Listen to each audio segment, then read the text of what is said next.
It was just a pet cock. But before the sun could set, brothers became enemies, blood was spilled, and one man lost his head. Ekpo and Item were half-brothers. They had the same mother, but different fathers. Ekpo was born when their mother was married to a chief from Duke Town.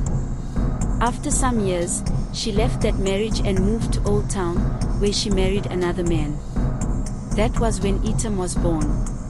As the years passed, both boys grew into strong men and became very rich. Though they lived in different towns, they were close and respected by many. Ekpo had a pet cock, a rooster he loved dearly. It wasn't just any cock, Ekpo treated it like a friend. Whenever he sat down to eat, the cock would hop onto the table and eat with him. People found it strange, but they knew Ekpo wouldn't hear a word against his cock. Now, in the same old town where Item lived, there was a man called Oma Aqua. He was poor, bitter, and full of jealousy. He pretended to be friends with both brothers, smiling in their faces and eating their food. But deep in his heart, he wished to see them fight. One day, Ekpo planned a big feast and invited Item, Oma Aqua, and many guests. The food was plenty, the wine was sweet, and everyone was enjoying themselves. Then, as usual, Ekpo's pet cock jumped onto the table to eat. But this time, the cock went straight to Item's plate and started pecking at his food. Item was annoyed.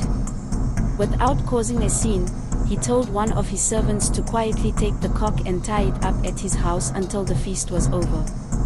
The servant did as told, and the celebration continued. That night, Oma Aqua, who had followed Item home, saw the cock tied up.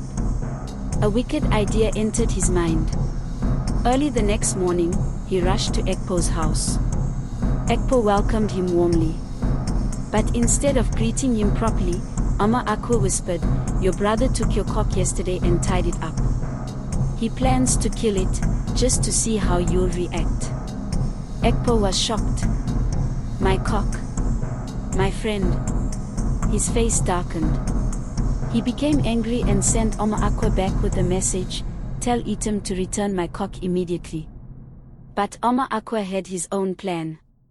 When he reached Item, he changed the message. "Your brother is very angry," he lied. "He said you have insulted him by taking his cock, and he wants war. He sent me to declare it." Item couldn't believe it, but pride took over. "If it's war he wants," he said, "then I will be ready for him." He sent Oma Aqua back with his own false message, and once again, Oma Aqua twisted the words. He went back and forth, feeding each brother with lies, and soon both sides began preparing for battle.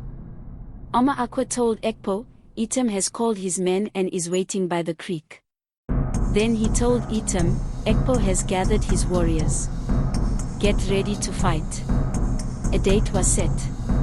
The brothers didn't speak again. On the day of the fight, Item and his men crossed to the other side of the creek, ready for war. Ekpo and his people arrived, angry and confused. The two armies clashed. Spears flew, swords clashed, and cries filled the air. Blood soaked the earth. Friends became enemies. Brothers became strangers. By evening, many had fallen. Finally, the chiefs of Calabar came together. They sent out the Egbo men, respected elders who brought peace by beating special drums. The fighting stopped. The survivors wept for their dead. 3 days later, a great meeting, called a palaver, was held. All the chiefs gathered, and both brothers were told to speak. One after the other, they told their side of the story. As the truth came out, all eyes turned to Oma Aqua. He had lied to both brothers. He had caused the war. The chiefs were furious. They said Oma Aqua must die. His father, a wealthy man, tried to save him. He offered 5,000 rods, 5 cows, and 7 slaves. But the chiefs refused. Oma Aqua was dragged out, beaten badly, and tied to a tree for a whole day. The next morning, he was beheaded. The chiefs then turned to Ekpo. They told him to kill the cock that had caused so much trouble. And to make sure it never happened again, they made a new law: no one in Calabar must keep a pet cock or any other tame animal again.